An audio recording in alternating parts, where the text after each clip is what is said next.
Anong isang tanong ang gusto mong itanong sa mga baraha? Ang tanong ko sa mga baraha ay kung magkaka-love life ba ako at ang pinaka-specific ay afam ba ito? Okay. Afam ba ito? 3 cards. Bunot. 3 cards? Guard.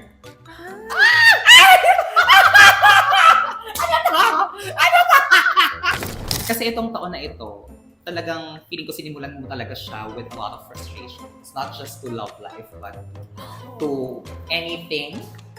And somehow, parang medyo dadalhin mo kasi yun. Hindi naman all throughout the year, pero as you adjust sa taon na ito.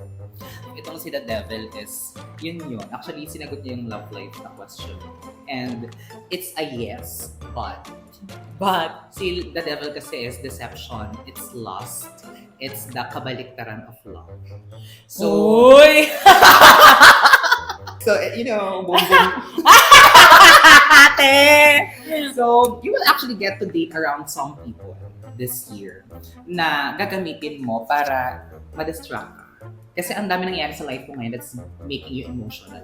Aww. So, hindi ka naman gagamit ng tao para makawala doon sa mga nafe-feel mo na emotions. It's just that, itong darating na person or mga darating na person, hindi lang talaga sila mag-transcend into a relationship, like a committed relationship. So, this year, it's all about meeting guys, meeting new people. Yung afam... Oo, sige, may afam na rin. Ay, Diyos ko! Oo, pero I feel like kailangan mong i-manage yung expectations mo na hindi Yeah. sila magiging something na panghahawakan mo ng pangmatagalan at for permanent, relationship. Ay.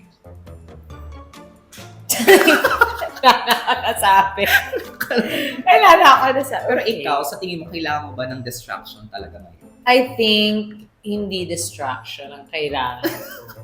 I think alam ko naman paano Distract i-distract yung yung sarili mo. sarili ko, aliwin ang sarili ko. Mukha na. Alam ko, sis.